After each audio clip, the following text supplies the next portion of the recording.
ज्यों बुलावे हैं त्यों बोला स्वामी, कुदरत कवण हमारी। साध संग नानक जस गायो, जो प्रभ की अथ प्यारी। साध संग नानक जस गायो, जो प्रभ की अत प्यारी। परम कृपालु हाजरा हजूर सारा जहूर ਕਿਰਪਾ ਨਿਧਾਨ ਸ਼ਬਦ ਗੁਰੂ ਧੰਨ ਧੰਨ ਸਤਿਗੁਰੂ ਗ੍ਰੰਥ ਸਾਹਿਬ ਜੀ ਦੇ ਪਾਵਨ ਗੁਰਚਰਨਾਂ ਨਾਲ ਜੁੜ ਬੈਠ ਕੇ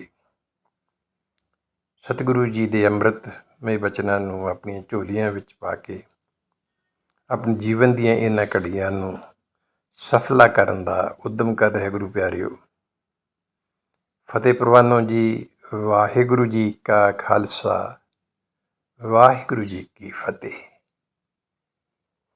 ਸਤਿਗੁਰੂ ਗ੍ਰੰਥ ਸਾਹਿਬ ਜੀ ਮਹਾਰਾਜ ਜੀ ਸਾਡੇ 'ਤੇ ਬਹੁਤ ਹੀ ਕਿਰਪਾਲੂ ਹਨ, ਬਹੁਤ ਹੀ ਦਿਆਲੂ ਹਨ। ਅਸੀਂ ਗੁਰੂ ਹਜ਼ੂਰ ਆ ਕੇ ਜੋ ਕੁਝ ਮੰਗਦੇ ਹਾਂ ਸਾਹਿਬ ਸਾਡੀਆਂ ਝੋਲੀਆਂ ਵਿੱਚ ਪਾ ਦਿੰਦੇ ਨੇ। ਜੋ ਨਹੀਂ ਮੰਗਦੇ ਉਹ ਵੀ ਸਾਡੀ ਝੋਲੀਆਂ ਵਿੱਚ ਪਾ ਦਿੰਦੇ ਨੇ। ਅਸੀਂ ਧਨ ਮੰਗਦੇ ਹਾਂ, ਧਾਮ ਮੰਗਦੇ ਹਾਂ, ਅਸੀਂ ਮਾਨ ਮੰਗਦੇ ਹਾਂ, ਸਨਮਾਨ ਮੰਗਦੇ ਹਾਂ। ਕਦੀ ਕਿਸੇ ਨੇ ਸਵਾਸਾਂ ਦਾ ਚੱਲ ਜੋ ਹਵਾ ਹੈ, ਹਵਾ ਦੀ ਮੰਗ ਕੀਤੀ, ਅਗਨ ਦੀ ਮੰਗ ਕੀਤੀ, ਪਾਣੀ ਦੀ ਮੰਗ ਕੀਤੀ, ਇਹ ਮੰਗਾਂ ਕੀਤੀਆਂ। ਕਦੀ ਇਹ ਮੰਗ ਕੀਤੀ ਸਤਿਗੁਰੂ ਜੀ ਕਿਰਪਾ ਕਰੋ ਮੇਰਾ ਸਵਾਸ ਤੁਹਾਡੇ ਹੁਕਮ ਦੇ ਅੰਦਰ ਚੱਲੇ। ਇਹ ਨਹੀਂ ਮੰਗ ਕੀਤੀ, ਸਤਿਗੁਰੂ ਬਖਸ਼ਿਸ਼ ਕਰਦੇ ਨੇ। ਸਤਿਗੁਰੂ ਜੀ ਨੇ ਇਸ ਰਹਿਮਤ ਨੂੰ, ਇਸ ਬਖਸ਼ਿਸ਼ ਨੂੰ ਸਾਡੀ ਝੋਲੀਆਂ ਵਿੱਚ ਪਾਉਂਦਿਆਂ ਅੱਜ ਜੋ ਅੰਮ੍ਰਿਤ ਬਚਨਾਂ ਦੀ ਦਾਤ ਬਖਸ਼ੀ ਹੈ, ਸਾਹਿਬ ਜੀ ਕਹਿੰਦੇ ਜਹਾਂ ਸਾਧੂ ਗੋਬਿੰਦ ਭਜਨ, ਕੀਰਤਨ ਨਾਨਕ ਨੀਤ ਹੈ। ਕਹਿੰਦੇ ਧਰਮਰਾਜ ਆਖਦਾ ਹੈ, ਕਿਹਨੂੰ ਆਖਦਾ ਹੈ? ਜਮਾਂ ਨੂੰ, ਦੂਤਾਂ ਨੂੰ। ਧਰਮਰਾਜ ਆਖਦਾ ਹੈ, ਹੇ ਮੇਰੇ ਦੂਤੋ, ਜਿੱਥੇ ਸਾਧ ਜਨ ਪਰਮਾਤਮਾ ਦਾ ਭਜਨ ਕਰ ਰਹੇ ਹੋਣ, ਜਿੱਥੇ ਨਾਮ ਜਪ ਰਿਹਾ ਹੋਵੇ, ਜਿੱਥੇ ਗੁਰੂ ਬਚਨਾਂ ਦੀ ਵਿਚਾਰ ਹੋ ਰਹੀ ਹੋਵੇ, ਗੁਰੂ ਬਚਨ ਪੜ੍ਹੇ ਜਾ ਰਹੇ, ਸੁਣੇ ਜਾ ਰਹੇ ਹੋ, ਜਿੱਥੇ ਤੂੰ ਦਾ ਅਭਿਆਸ ਕੀਤਾ ਜਾ ਰਿਹਾ ਹੋਵੇ, ਉੱਥੇ ਜਿੱਥੇ ਨਿਤ ਕੀਰਤਨ ਹੋ ਰਿਹਾ ਹੋਵੇ, ਤੁਸਾਂ ਉਸ ਥਾਂ ਦੇ ਨੇੜੇ ਵੀ ਨਹੀਂ ਜਾਣਾ। ਤੁਸੀਂ ਉਸ ਥਾਂ ਦੇ ਨੇੜੇ ਵੀ ਨਹੀਂ ਜਾਣਾ। ਆਮ ਤੌਰ 'ਤੇ ਧਰਮ ਜਿਹਦੇ ਦੂਤ ਨੇ, ਧਰਮਰਾਏ ਦੇ, ਜਿਹਨੂੰ ਜਮ ਕਹਿੰਦੇ ਨੇ, ਉਹਨਾਂ ਦੀ ਬਾਬਾ ਸਾਹਿਬ ਜੀ ਗੱਲ ਕਰ ਰਹੇ ਨੇ। ਸਤਿਗੁਰੂ ਕਹਿੰਦੇ ਜੇ ਜਾਓਗੇ ਨਾ, ਪਤਾ ਕੀ ਹੋਊਗਾ? ਜੇ ਤੁਸੀਂ ਆਪਣੀ ਮਨ ਮਰਜ਼ੀ ਨਾਲ ਚਲੇ ਗਏ ਤੇ ਪਤਾ ਕੀ ਹੋਣਾ ਹੈ? ਨਾ ਹੋਣਾ ਤੂੰ ਨਾ ਛੁਟੈ, ਨਿਕਟ ਨਾ ਜਾਇਓ ਦੂਤ।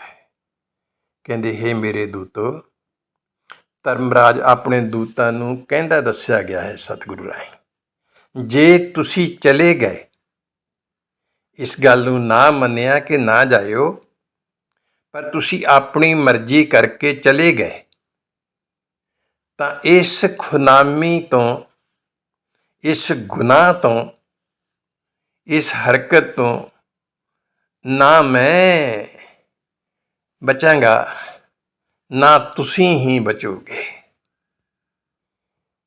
ਕਿਉਂਕਿ ਜਿੱਥੇ ਨਾਮ, ਉੱਥੇ ਦੂਤਾਂ ਦੇ ਵਿਕਾਰਾਂ ਦਾ ਕੀ ਕੰਮ?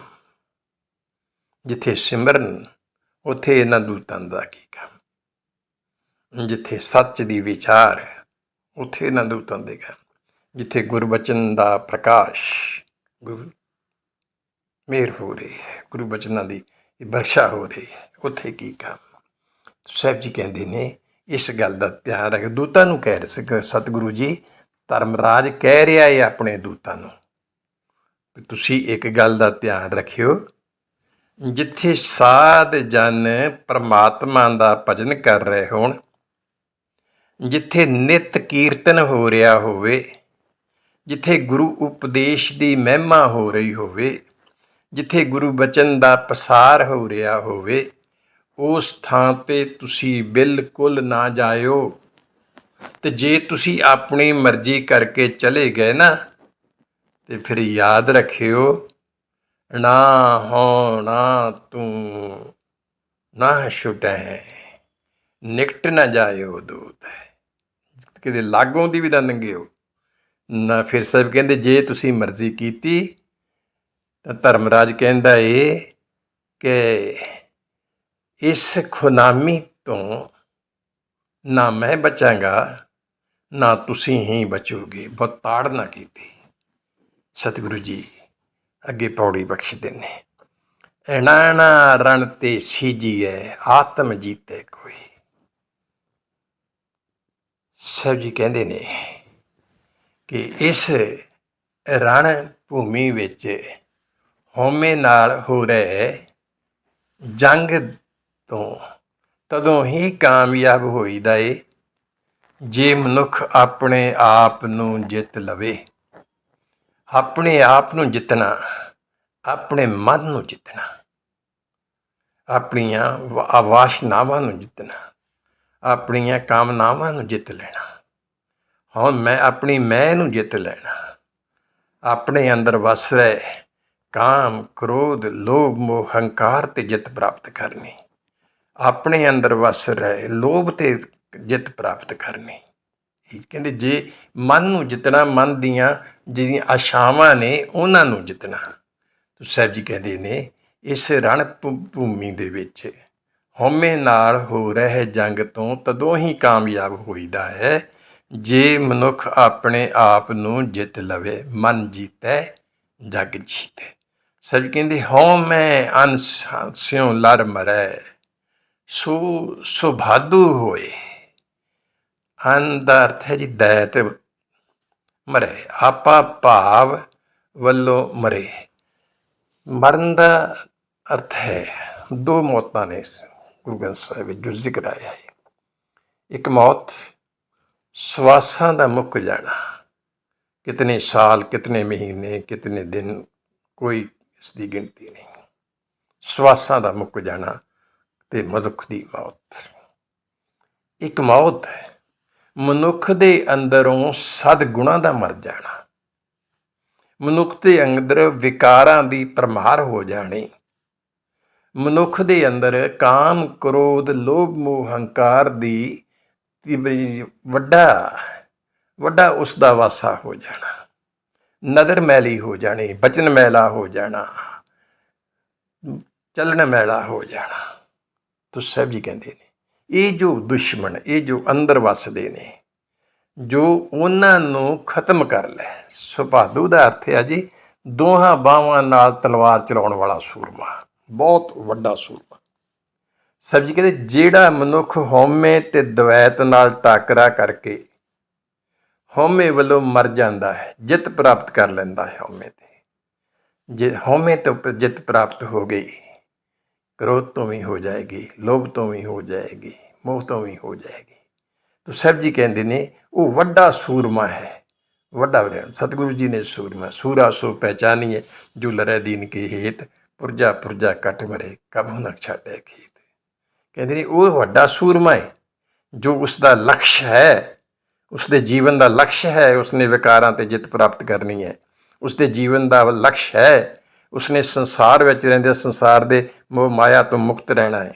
ਉਸਦਾ ਲਕਸ਼ ਹੈ ਪਰਿਵਾਰਕ ਜ਼ਿੰਮੇਵਾਰੀਆਂ ਨਿਭਾਉਂਦਿਆਂ ਪਰਿਵਾਰ ਦੇ ਸਾਧਨਾਂ ਦੀ ਪ੍ਰਾਪਤੀ ਲਈ ਲੋਭ ਨਹੀਂ, ਲਾਲਚ ਨਹੀਂ, ਕਿਸੇ ਦਾ ਨੁਕਸਾਨ ਨਹੀਂ, ਚੋਰੀ ਨਹੀਂ, ਠੱਗੀ ਨਹੀਂ, ਕੁਝ ਨਹੀਂ, ਉਹ ਮਨੁੱਖ ਜਿੱਤ ਲੈਂਦੇ ਨੇ। ਸਾਹਿਬ ਜੀ ਕਹਿੰਦੇ ਨੇ ਕਿ ਇਹ ਉਸਦਾ ਹੈ। ਅੱਗੇ ਪ੍ਰਾਪਤੀ ਕੀ ਹੁੰਦੀ? ਸਾਹਿਬ ਕਹਿੰਦੇ ਮਣੀ ਮਿਟਾਏ ਜੀਵਤ ਮਰੈ, ਗੁਰ ਪੂਰੇ ਉਪਦੇਸ਼। ਗੁਰੂ ਦੀ ਸਿੱਖਿਆ ਲੈ ਕੇ ਹਉਮੈ ਨੂੰ ਮੁਕਾਉਂਦਾ ਹੈ। ਕੌਣ ਜੀ? ਜਿਹੜਾ ਗੁਰੂ ਦੇ ਮਾਰਗ 'ਤੇ ਚੱਲਦਾ ਹੈ, ਜੋ ਵੱਡਾ ਸੂਰਮਾ ਜਿਸਨੇ ਆਪਣੇ ਅੰਦਰੋਂ ਵਿਕਾਰਾਂ ਨੂੰ ਖਤਮ ਕਰ ਲਿਆ, ਉਸ ਦੀ ਬਾਤ ਚੱਲ ਰਹੀ ਹੈ। ਗੁਰੂ ਦੀ ਸਿੱਖਿਆ ਲੈ ਕੇ ਹਉਮੈ ਨੂੰ ਮੁਕਾਉਂਦਾ ਹੈ, ਸੰਸਾਰਕ ਵਾਸ਼ਨਾਵਾਂ ਵੱਲੋਂ ਅਜਿੱਤ ਹੋ ਜਾਂਦਾ ਹੈ। ਲੋਭ ਉਸ 'ਤੇ ਜ਼ੋਰ ਨਹੀਂ ਪਾ ਸਕਦਾ, ਮੋਹ ਉਸ 'ਤੇ ਜ਼ੋਰ ਨਹੀਂ ਪਾ ਸਕਦਾ ਹੈ, ਮਾਇਆ ਉਸ 'ਤੇ ਜ਼ੋਰ ਨਹੀਂ ਪਾ ਸਕਦੀ, ਹੰਕਾਰ ਉਸ 'ਤੇ ਜ਼ੋਰ ਨਹੀਂ ਪਾ ਸਕਦਾ, ਉਸ ਨੂੰ ਆਪਣੀ ਮਰਜ਼ੀ ਨਾਲ ਨਹੀਂ ਚਲਾ ਸਕਦਾ। ਕਿਉਂਕਿ ਇਹ ਸਾਰੇ ਔਗਣ, ਇਹ ਸਾਰੇ ਜਿਤਨੇ ਨੇ, ਇਹ ਉਸ ਦੇ ਗੁਲਾਮ ਬਣ ਗਏ ਨੇ, ਉਸ ਦੇ ਹੁਕਮ ਅੰਦਰ ਨੇ। ਇਹ ਪਹਿਲੋਂ ਉਹ ਮਨੁੱਖ ਗੁਲਾਮ ਸੀ, ਵਿਕਾਰ ਹੁਕਮਰਾਨ ਸਨ। ਜਦੋਂ ਗੁਰੂ ਦੀ ਬਖਸ਼ਿਸ਼ ਹੋਈ, ਇਹ ਵਿਕਾਰ ਗੁਲਾਮ ਬਣ ਗਏ, ਮਨੁੱਖ ਹੁਕਮਰਾਨ ਹੋ ਗਿਆ, ਜਿੱਤ ਪ੍ਰਾਪਤ ਕਰ ਲੈਂਦਾ ਹੈ, ਅਜਿੱਤ ਹੋ ਜਾਂਦਾ ਹੈ, ਇਸ 'ਤੇ ਪ੍ਰਭਾਵ ਨਹੀਂ ਪਾ ਸਕਦੇ। ਸਾਹਿਬ ਜੀ ਬਖਸ਼ਿਸ਼ ਕੀਤੀ। ਮਨੁਆ ਜੀਤੈ ਹਰ ਮਿਲੈ ਸੂਰਤ ਨਵੇਸ, ਆਪਣੇ ਵਸ ਵਿੱਚ ਕਰ ਲੈਂਦਾ ਹੈ ਵਿਕਾਰਾਂ ਨੂੰ, ਆਪਣੇ ਵਸ ਵਿੱਚ ਕਰ ਲੈਂਦਾ ਹੈ ਸਰੀਰਕ ਦੇ ਜੋ ਭਾਵਨਾਵਾਂ, ਉਹਨਾਂ ਨੂੰ, ਮਨ ਦੇ ਭਾਵ, ਮਨ ਨੂੰ ਆਪਣੇ ਵਸ ਵਿੱਚ ਕਰ ਲੈਂਦਾ ਹੈ। ਉਹ ਮਨੁੱਖ ਪਰਮਾਤਮਾ ਨੂੰ ਮਿਲ ਪੈਂਦਾ ਹੈ, ਪਰਮਾਤਮਾ ਨਾਲ ਉਸ ਦਾ ਮਿਲਾਪ ਹੋ ਜਾਂਦਾ ਹੈ। ਸੰਸਾਰਕ ਰਣ ਭੂਮੀ ਵਿੱਚ ਉਸ ਨੂੰ ਸੂਰਮਿਆਂ ਵਾਲੀ ਵਰਦੀ ਮਿਲਦੀ ਹੈ। ਉਸ ਦਾ ਜੋ ਲਿਬਾਸ ਹੈ ਨਾ, ਸਮਝੋ ਸੂਰਮਿਆਂ ਵਾਲੀ ਵਰਦੀ, ਜਿਨ੍ਹਾਂ ਨੇ ਜਿੱਤ ਪ੍ਰਾਪਤ ਕੀਤੀ। ਇਸ ਨੇ ਆਪਣੇ ਮਨ 'ਤੇ ਜਿੱਤ ਪ੍ਰਾਪਤ ਕੀਤੀ, ਇਸ ਨੇ ਮਨ ਦੀਆਂ ਇੱਛਾਵਾਂ 'ਤੇ ਜਿੱਤ ਪ੍ਰਾਪਤ ਕੀਤੀ, ਮਨ ਵਿੱਚ ਵੱਸਦੇ ਵਿਕਾਰਾਂ 'ਤੇ ਜਿੱਤ ਪ੍ਰਾਪਤ ਕੀਤੀ, ਮਨ ਦੀ ਦੌੜ ਭੱਜ 'ਤੇ ਜਿੱਤ ਪ੍ਰਾਪਤ ਕੀਤੀ। ਅਤੇ ਜੋ ਸੰਸਾਰਕ ਰਣ ਭੂਮੀ ਵਿੱਚ ਜੋ ਜੀਵ ਵਿਚਰਿਆ ਸੀ, ਉਸ ਵਿੱਚ ਸੂਰਮਿਆਂ ਵਾਲੀ ਅਵਸਥਾ ਇਸ ਨੇ ਪ੍ਰਾਪਤ ਕੀਤੀ, ਵੱਡਾ ਸੂਰਮਾ ਬਣ ਗਿਆ ਸਮਝੋ। ਨਾ ਕੌਣ ਜਾਣੇ ਆਪਣੋ ਏਕੈ ਟੇਕ ਆਧਾਰ। ਸਭ ਜੀ ਕਹਿੰਦੇ ਜਿਹੜਾ ਮਨੁੱਖ ਇੱਕ ਪ੍ਰਭੂ ਦਾ ਹੀ ਆਸਰਾ ਪਰਨਾ ਲੈਂਦਾ ਏ, ਇੱਕ ਪ੍ਰਭੂ ਜੀ ਦੀ ਹੀ ਓਟ ਲੈਂਦਾ ਏ, ਉਸ ਤੋਂ ਬਗੈਰ ਕਿਸੇ ਹੋਰ ਦਾ ਆਸਰਾ ਨਹੀਂ ਲੈਂਦਾ, ਕਿਸੇ ਹੋਰ ਦਰ 'ਤੇ ਨਹੀਂ ਜਾਂਦਾ, ਕੇਵਲ ਤੋਂ ਕੇਵਲ ਇੱਕ ਪਰਮਾਤਮਾ ਦੇ ਚਰਨ ਨਾਲ ਜੁੜਦਾ ਹੈ। ਜਦ ਤੱਕ ਇੱਕ ਥਾਂ ਰਹੇਗਾ, ਇਹ ਪੂਰਾ ਰਹੇਗਾ ਮਨੁੱਖ। ਜਦੋਂ ਦੋ ਥਾਈਂ ਹੋ ਗਿਆ ਤੇ ਅਧੂਰਾ ਹੋ ਜਾਏਗਾ। ਗੁਰੂ ਨੂੰ ਛੱਡ ਕੇ ਦੂਸਰੇ ਥਾਵਾਂ 'ਤੇ ਜਾਏਗਾ, ਗੁਰੂ ਦੀ ਖੁਸ਼ੀ ਦਾ ਪਾਤਰ ਨਹੀਂ ਬਣ ਸਕਦਾ। ਪਰਮਾਤਮਾ ਦੀ ਰਜ਼ਾ ਨੂੰ ਛੱਡ ਕੇ ਆਪਣੀ ਮਨਮਾਨੀਆਂ ਕਰੇਗਾ, ਪਰਮਾਤਮਾ ਦੀ ਖੁਸ਼ੀ ਪ੍ਰਾਪਤ ਨਹੀਂ ਕਰ ਸਕਦਾ। ਗੁਰੂ ਦੇ ਹੁਕਮ ਅੰਦਰ ਚੱਲਣਾ, ਗੁਰੂ ਦੇ ਹੁਕਮ ਨੂੰ ਮੰਨਣਾ, ਪਰਮਾਤਮਾ ਦੀ ਨਜ਼ਰ ਵਿੱਚ ਕਾਬਲੇ ਕਬੂਲ ਹੋ ਲੈਣਾ ਹੈ। ਜਿਉਂ-ਜਿਉਂ ਗੁਰੂ ਉਪਦੇਸ਼ ਨੂੰ ਅਪਣਾਏਗਾ, ਜਿਉਂ-ਜਿਉਂ ਆਪਣਾ ਜੀਵਨ ਗੁਰੂ ਉਪਦੇਸ਼ ਬਣਾਏਗਾ, ਜਿਉਂ-ਜਿਉਂ ਆਪਣਾ ਜੀਵਨ ਗੁਰੂ ਦੇ ਬਚਨਾਂ ਨੂੰ ਆਧਾਰ ਬਣਾ ਕੇ ਜੀਏਗਾ, ਤਿਉਂ-ਤਿਉਂ ਗੁਰੂ ਦੀ ਨਜ਼ਰ ਵਿੱਚ ਪ੍ਰਵਾਨ ਹੁੰਦਾ ਜਾਏਗਾ। ਇੱਕ ਦਿਨ ਬਖਸ਼ਿਸ਼ ਹੋਏਗੀ, ਪਰਮਾਤਮਾ ਗੁਰੂ ਹੁਕਮ, ਪਰਮਾਤਮਾ ਦੇ ਨਾਲ ਹੀ ਗੁਰੂ ਮਿਲਾਪ ਕਰਾ ਦੇਣਗੇ, ਪਰਮਾਤਮਾ ਰੂਪ ਹੀ ਬਣ ਜਾਏਗਾ। ਤੋ ਸਾਹਿਬ ਜੀ ਅੱਗੇ ਜੋ ਬਖਸ਼ਿਸ਼ ਕੀਤੀ ਹੈ, ਕਹਿੰਦੇ ਰਹਿਣ ਦਿਸ ਸਿਮਰਤ ਰਹੇ ਸੋ ਪ੍ਰਭ ਪੁਰਖ ਅਪਾਰ। ਬੜੀ ਬਖਸ਼ਿਸ਼ ਹੈ। ਰਹਿਣ ਦਿਸ ਸਿਮਰਤ ਰਹੇ, ਰਾਤ ਦਿਨ ਸਦਾ ਹੀ। ਕਈ ਵਾਰੀ ਕੁਝ ਲੋਕ ਸਵਾਲ ਕਰਦੇ ਨੇ ਕਿ ਸਿਮਰਨ ਕਿਤਨਾ ਸਮਾਂ ਕਰਨਾ ਚਾਹੀਦਾ ਹੈ, ਸਿਮਰਨ ਕਿਸ ਵੇਲੇ ਕਰਨਾ ਚਾਹੀਦਾ ਹੈ,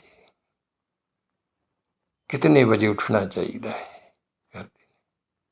ਮਨੁੱਖ ਆਪਣੀ ਆਪਣੀ ਅਵਸਥਾ ਦੀ ਗੱਲ ਕਰੇਗਾ। ਕੋਈ 4 ਵਜੇ ਉੱਠਦਾ ਹੈ, 4 ਵਜੇ ਦੀ, 5 ਵਜੇ, ਕੋਈ ਕਹੇਗਾ ਸਮੇਂ ਦੀ ਕੀ ਗੱਲ ਹੈ ਜੀ, ਸਿਮਰਨਾ ਹੀ ਹੋਏ ਨਾ ਹੋ ਜੀ, ਕੋਈ 2 ਵਜੇ ਦੀ, ਕੋਈ 1 ਵਜੇ ਦੀ, ਵੱਖਰੇ ਵੱਖਰੇ ਵੱਖਰੇ।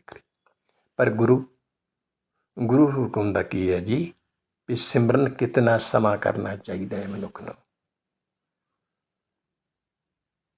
ਊਠਤ ਬੈਠਤ ਸੋਵਤ ਜਾਗਤ ਇਹ ਮਨ ਤੁਝੇ ਚਿਤਾਰੇ। ਸਮਾਂ ਕੱਢ ਲਈਏ, ਕਿਹੜਾ ਸਮਾਂ ਹੈ, ਕਿਤਨਾ ਹੈ। ਊਠਤ ਬੈਠਤ ਸੋਵਤ ਜਾਗਤ ਇਹ ਮਨ ਤੁਝੇ ਚਿਤਾਰੇ। ਉੱਠਦਿਆਂ, ਬਹਿੰਦਿਆਂ, ਖਾਂਦਿਆਂ, ਸੌਂਦਿਆਂ, ਤੁਰਿਆ ਫਿਰਦਿਆਂ ਕੋਈ ਐਸਾ ਪਲ, ਕੋਈ ਐਸਾ ਛਿਨ ਨਾ ਹੋਵੇ ਜਦੋਂ ਇਸ ਮਨ ਵਿੱਚੋਂ ਪਰਮਾਤਮਾ ਦਾ ਚੇਤਾ ਵਿਸਰ ਜਾਵੇ। ਕੋਈ ਐਸਾ ਸਮਾਂ ਤੇ ਇੱਕ ਪਾਸੇ ਕੋਈ ਛਿਨ ਵੀ ਐਸਾ ਨਾ ਹੋਵੇ। ਊਠਤ ਬੈਠਤ ਸੋਵਤ ਧਿਆਈਐ ਮਾਰਗ ਚਲਤ ਹਰੇ ਹਰ ਗਾਈਐ। ਇਤਨਾ ਸਮਾਂ ਸਿਮਰਨ ਕਰਨਾ ਹੈ। ਇਤਨਾ ਸਿਮਰਨ ਸਮਾਂ ਗੁਰੂ ਨੂੰ ਆਪਣੇ ਚੇਤੇ ਵਿੱਚ ਵਸਾਉਣਾ। ਗਰਜ ਕੇ ਕੋਈ ਐਸਾ ਸਵਾਸ ਤੇਰਾ ਨਾ ਹੋਵੇ ਜਿਸ ਸਵਾਸ ਵਿੱਚ ਪਰਮਾਤਮਾ ਨਾ ਰਮਿਆ ਹੋਵੇ, ਜਿਸ ਵਿੱਚ ਪਰਮਾਤਮਾ ਤੇਰੇ ਅੰਗ ਸੰਗਤ ਕੇ ਭੁੱਲ ਗਿਆ ਹੋਵੇ, ਪਰਮਾਤਮਾ ਨੂੰ ਐਸਾ ਸਮਾਂ ਨਾ ਹੋਵੇ। ਤਾਂ ਸਾਹਿਬ ਜੀ ਕਹਿੰਦੇ ਪ੍ਰਾਪਤੀ ਇਹ ਹੋਗੀ, ਰੇਣ ਸਗਲ ਇਆ ਮਨ ਕਰੈ ਏਉ ਕਰਮ ਕਮਾਏ। ਰੇਣ ਦਾ ਅਰਥ ਹੈ ਜੀ ਚਰਨ ਧੂੜ। ਇਹੋ ਜਿਹੇ ਕਹਿੰਦੇ ਨੇ ਕਿ ਆਪਣੇ ਇਸ ਮਨ ਨੂੰ ਸਭਨਾਂ ਦੀ ਚਰਨ ਧੂੜ ਬਣਾਉਂਦਾ ਹੈ। ਇਹੋ ਜਿਹੇ ਮਨੁੱਖ ਜਿਹੜੇ ਨੇ, ਕਿਹਨਾਂ ਨੇ? ਜਿਨ੍ਹਾਂ ਮਨ ਜੀਤੇ ਜਗ ਜੀਤ, ਜਿਨ੍ਹਾਂ ਨੇ ਊਠਤ ਬੈਠਤ ਸੋਵਤ ਧਿਆਈਏ ਮਾਰਗ ਚਲਤ ਹਰੇ ਹਰ ਗਾਏ। ਇਸ ਅਵਸਥਾ ਨੂੰ ਬਣਾ ਲਿਆ, ਜਿਨ੍ਹਾਂ ਦੀ ਅਵਸਥਾ ਊਠਤ ਬੈਠਤ ਸੋਵਤ ਜਾਗਤ, ਇਹ ਮਨ ਤੁਝੇ ਚਿਤਾਰੇ ਵਾਲੀ ਬਣ ਗਈ। ਕਹਿੰਦੇ ਉਹ ਆਪਣੇ ਇਸ ਮਨ ਨੂੰ ਸਭਨਾਂ ਦੇ ਚਰਨਾਂ ਦੀ ਧੂੜ ਬਣਾਉਂਦਾ ਹੈ। ਚਰਨਾਂ ਦੀ ਧੂੜ ਬਣਾਉਣਾ, ਨਿਮਰਤਾ ਵਿੱਚ ਆ ਜਾਣਾ, ਚਰਨਾਂ ਦੀ ਧੂੜ ਬਣਾਏ। ਆਪਣੀ ਹੋਂ ਨੂੰ ਮਾਰ ਲੈਣਾ, ਆਪਣੀ ਮੈਂ ਨੂੰ ਮਾਰ ਲੈਣਾ, ਕ੍ਰੋਧ ਨੂੰ ਮਾਰ ਲੈਣਾ, ਈਰਖਾ ਨੂੰ ਮਾਰ ਲੈਣਾ, ਦਵੈਤ ਨੂੰ ਮਾਰ ਲੈਣਾ। ਜਦੋਂ ਇਹ ਸਭ ਕੁਝ ਮਿਟ ਗਿਆ ਤੇ ਹਿਰਦੇ ਵਿੱਚ ਕੇਵਲ ਪਰਮਾਤਮਾ ਵਸ ਜਾਏਗਾ। ਤਾਂ ਸਾਹਿਬ ਜੀ ਕਹਿੰਦੇ ਨੇ ਇਹ ਨਿਮਰਤਾ, ਇਤਨਾ ਨਿਮਰਤਾ ਚਰਨ ਧੂੜ ਬਣਾਉਣਾ। ਨਿਮਰਤਾ ਧੂੜ ਸਭਨਾਂ ਦੀ, ਕੋਈ ਸਭ ਨੂੰ, ਸਭ ਚੰਗਾ ਹੈ, ਸਭ ਹਮ ਨਹੀਂ ਚੰਗੇ ਬੁਰਾ ਨਹੀਂ ਕੋਈ, ਪ੍ਰਣਤ ਨਾਨਕ ਤਾਰੇ ਸੋਏ ਸਾਰੇ ਚੰਗੇ ਨੇ ਮੇਰੇ ਨਾਲ। ਜਦੋਂ ਮਨੁੱਖ ਦੇ ਮਨ ਵਿੱਚ ਮੈਂ ਹੈ, ਤਲਾਸ਼ ਕਰਦਾ ਹੈ ਚੰਗੇ ਮਾੜੇ ਦੀ ਪਰਖ, ਬਾਕੀ ਸਾਰੇ ਮਾੜੇ, ਮੈਂ ਚੰਗਾ ਹਾਂ। ਇਹਨਾਂ ਨੂੰ ਅਕਲ ਨਹੀਂ, ਮੈਂ ਬੜਾ ਸਿਆਣਾ। ਇਹਨਾਂ ਨੂੰ ਸਮਝ ਨਹੀਂ, ਮੈਂ ਬੜਾ ਗਿਆਨੀ ਹਾਂ। ਜਿਸ ਦਿਨ ਇਹ ਆਪਣੇ ਅੰਦਰ ਤਲਾਸ਼ ਕਰਦਾ ਹੈ, ਆਪਣੇ ਅੰਦਰ ਝਾਤੀ ਮਾਰਦਾ ਹੈ, ਜਦ ਤੱਕ ਮਨੁੱਖ ਬਾਹਰ ਮੁਖੀ ਰਹਿੰਦਾ ਹੈ, ਬਾਹਰਲੀਆਂ ਚੀਜ਼ਾਂ ਵੇਖਦਾ ਰਹਿੰਦਾ ਹੈ, ਚੰਗੀਆਂ ਮਾੜੀਆਂ ਜੋ ਵੇਖਦਾ ਹੈ, ਪਰਖ ਕਰਦਾ ਰਹਿੰਦਾ ਹੈ। ਜਿਸ ਦਿਨ ਮਨੁੱਖ ਆਪਣੇ ਅੰਦਰ ਝਾਤੀ ਮਾਰਦਾ ਹੈ ਗੁਰੂ ਹੁਕਮ ਦੀ ਰੌਸ਼ਨੀ ਦੇ ਵਿੱਚ, ਗੁਰੂ ਬਚਨ ਦੀ ਰੌਸ਼ਨੀ ਦੇ ਵਿੱਚ, ਉਸ ਵਕਤ ਇਸ ਨੂੰ ਸਭ ਤੋਂ ਪਹਿਲੋਂ ਆਪਣੇ ਔਗਣ ਨਜ਼ਰ ਆਉਂਦੇ ਨੇ। ਕਿਤਨੇ ਕੁ ਔਗਣ ਨਜ਼ਰ ਆਏ, ਕਿਤਨਾ ਕਿਸ ਨੂੰ ਆਪਣਾ ਮਨ ਕਾਲਾ ਲੱਗਾ, ਕਿਤਨੇ ਔਗਣਾਂ ਦੀ ਭਰਮਾਰ ਲੱਗੀ। ਜੇਤਾ ਸਮੁੰਦ ਸਾਗਰ ਨੀਰ ਭਰਿਆ ਤੇਤੇ ਅਵਗੁਣ ਹਮਾਰੇ। ਤੇ ਅਰਦਾਸ ਕਰਦਾ ਦਇਆ ਕਰੋ ਕਿਛ ਮੇਰੂ ਪਾਓ ਡੁੱਬਦੇ ਪਾਥਰ ਤਾਰੇ। ਤੁਸੀਂ ਪੱਥਰ ਨਮਾ ਹਿਰਦਿਆਂ ਨੂੰ ਵਾਹਿਗੁਰੂ ਜੀ, ਪਰਮਾਤਮਾ ਜੀ, ਗੁਰੂ ਜੀ ਤਾਰ ਦਿਓ, ਮੈਨੂੰ ਹੀ ਤਾਰ ਦਿਓ। ਤਾਂ ਸਾਹਿਬ ਜੀ ਕਹਿੰਦੇ ਨੇ ਉਹ ਮਨੁੱਖ ਫਿਰ ਆਪਣੇ ਅੰਦਰ ਚਰਨ ਧੂੜ ਨਿਮਰਤਾ ਲਿਆਉਂਦਾ ਹੈ। ਹੁਕਮੈ ਬੂਝੇ ਸਦਾ ਸੁਖ ਨਾਨਕ ਲਿਖਿਆ ਪਾਏ। ਗਰੰਟੀ ਸਤਿਗੁਰੂ ਜੀ ਨੇ ਦਿੱਤੀ ਜੀ। ਕਹਿੰਦੇ ਹੇ ਨਾਨਕ, ਉਹ ਪਰਮਾਤਮਾ ਦੀ ਰਜ਼ਾ ਨੂੰ ਸਮਝ ਲੈਂਦਾ ਹੈ, ਪਰਮਾਤਮਾ ਦੇ ਹੁਕਮ ਨੂੰ ਸਮਝ ਲੈਂਦਾ ਹੈ, ਉਸਨੂੰ ਪਰਮਾਤਮਾ ਦਾ ਹੁਕਮ ਪਿਆਰਾ ਲੱਗਦਾ ਹੈ, ਉਸਨੂੰ ਗੁਰੂ ਦਾ ਬਚਨ ਪਿਆਰਾ ਲੱਗਦਾ ਹੈ। ਇੱਕ ਬੇਨਤੀ ਕਰਾਂ, ਜੋ ਮਨੁੱਖ ਗੁਰੂ ਦੇ ਹੁਕਮ ਅੰਦਰ ਨਾ ਟਿਕਿਆ, ਜੋ ਗੁਰਬਾਣੀ ਦੇ ਹੁਕਮ ਅੰਦਰ ਨਾ ਟਿਕਿਆ, ਉਸਨੇ ਪਰਮਾਤਮਾ ਦੀ ਰਜ਼ਾ ਅੰਦਰ ਵੀ ਨਹੀਂ ਟਿਕਣਾ। ਪਰਮਾਤਮਾ ਦੀ ਰਜ਼ਾ ਅੰਦਰ ਵੀ ਉਹ ਹੀ ਟਿਕੇਗਾ ਜੋ ਗੁਰੂ ਦੇ ਬਚਨ ਅੰਦਰ ਟਿਕੇਗਾ। ਸਾਹਿਬ ਜੀ ਕਹਿੰਦੇ ਨੇ ਹੇ ਨਾਨਕ, ਉਹ ਪਰਮਾਤਮਾ ਦੀ ਰਜ਼ਾ ਨੂੰ ਸਮਝ ਲੈਂਦਾ ਹੈ, ਸਦਾ ਆਤਮਕ ਆਨੰਦ ਮਾਣਦਾ ਹੈ। ਖੇੜਾ ਹੀ ਖੇੜਾ, ਖੇੜਾ ਹੀ ਝੋਰੇ ਤੇ ਸੀ ਜਦੋਂ ਕਮੀਆਂ ਨਜ਼ਰ ਆਈਆਂ, ਮੇਰੇ ਕੋਲ ਇਹ ਨਹੀਂ, ਉਹ ਨਹੀਂ, ਉਹ ਨਹੀਂ, ਝੋਰਾ। ਮੇਰੇ ਨਾਲ ਉਹ ਦੁਸ਼ਮਣੀ ਕਰ ਰਿਹਾ, ਉਹ ਦੁਸ਼ਮਣੀ ਕਰ ਰਿਹਾ, ਉਹ ਦੁਸ਼ਮਣੀ ਕਰ ਰਿਹਾ, ਝੋਰਾ। ਮੇਰਾ ਇਹ ਖੁੱਸ ਗਿਆ, ਇਹ ਖੁੱਸ ਗਿਆ, ਇਹ ਖੁੱਸ ਗਿਆ, ਝੋਰਾ। ਤੇ ਜਦੋਂ ਆਪਣਾ ਹੈ ਹੀ ਨਹੀਂ, ਜੋ ਕੁਝ ਹੈ ਪਰਮਾਤਮਾ ਦਾ ਹੈ, ਦਿੱਤਾ ਹੈ, ਮੇਰੀ ਔਕਾਤ ਨਾਲੋਂ ਜ਼ਿਆਦਾ ਦਿੱਤਾ ਹੈ। ਮੇਰੇ ਤੇ ਨਾ ਕੋਈ ਗਿਆਨ, ਨਾ ਕੋਈ ਧਿਆਨ, ਨਾ ਕੋਈ ਸੁਰਤੀ, ਨਾ ਕੋਈ ਬਿਰਤੀ, ਕੁਝ ਵੀ ਪੱਲੇ ਨਹੀਂ ਹੈ। ਪਰਮਾਤਮਾ ਜੀ ਤੁਸੀਂ ਮੈਨੂੰ ਇੰਨਾ ਦਿੱਤਾ, ਇੰਨਾ ਦਿੱਤਾ, ਇੰਨਾ ਦਿੱਤਾ, ਇੰਨਾ ਦਿੱਤਾ, ਮੇਰੇ ਕੋਲ ਤੇ ਕਹਿੰਦਿਆਂ ਕਹਿੰਦਿਆਂ ਵੀ ਥੱਕ ਜਾਣਾ ਜਿਤਨੀ ਤੁਸੀਂ ਮੇਰੇ ਤੇ ਬਖਸ਼ਿਸ਼ਾਂ ਕੀਤੀਆਂ। ਇਹ ਆਨੰਦ ਹੈ, ਇਹ ਅੰਦਰਲਾ ਖੇੜਾ ਹੈ। ਇਹ ਜੋ ਹੈ ਨਾ ਸਾਹਿਬ ਜੀ ਕਹਿੰਦੇ ਇਸ ਨਾਲ ਪਿਛਲੇ ਕੀਤੇ ਕਰਮਾਂ ਦਾ ਲੇਖ ਉਸ ਦੇ ਮੱਥੇ ਉੱਤੇ ਉਗੜ ਆਉਂਦਾ ਹੈ, ਨਿਸ਼ਾਨ ਪੈ ਜਾਂਦਾ ਹੈ। ਪਿਛਲੇ ਕਰਮ, ਮਨੁੱਖ ਦੋ ਤਰ੍ਹਾਂ ਜੋ ਵੀ ਕਰੋ, ਜਿਹੋ ਜਿਹੀ ਸੰਗਤ ਉਹਨੂੰ ਮਿਲਦੀ ਰਹੀ, ਜਿਨ੍ਹਾਂ 'ਚ ਕਿਤੇ ਕਦੀ ਲਾਲਚੀਆਂ ਵਿੱਚ ਵੀ ਰਿਹਾ, ਕਦੀ ਸੰਤੋਖੀਆਂ ਵਿੱਚ ਰਿਹਾ। ਜੇ ਬਹੁਤਾਤ ਸਮਾਂ ਉਹਦਾ ਸੰਤੋਖੀਆਂ ਨਾਲ ਲੰਘਿਆ ਤੇ ਉਸ ਦਾ ਲੇਖ ਚੰਗਾ ਲਿਖਿਆ ਏ।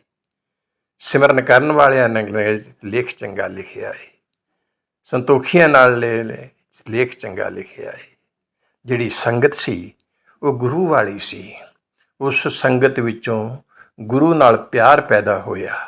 ਉਸ ਸੰਗਤ ਵਿੱਚੋਂ ਗੁਰੂ ਹੁਕਮ ਅਨੁਸਾਰ ਚੱਲਣ ਦਾ ਸੁਭਾਅ ਬਣਿਆ।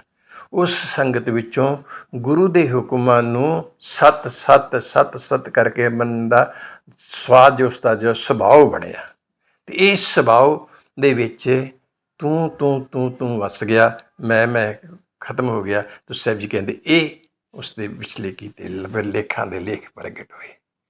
ਸਤਿਗੁਰੂ ਜੀ ਦਇਆ ਕਰਨ, ਮਿਹਰ ਕਰਨ। ਵੈਸੇ ਤਾਂ ਬਹੁਤ ਕਿਰਪਾਲੂ ਨੇ, ਬਹੁਤ ਦਇਆਲੂ ਨੇ।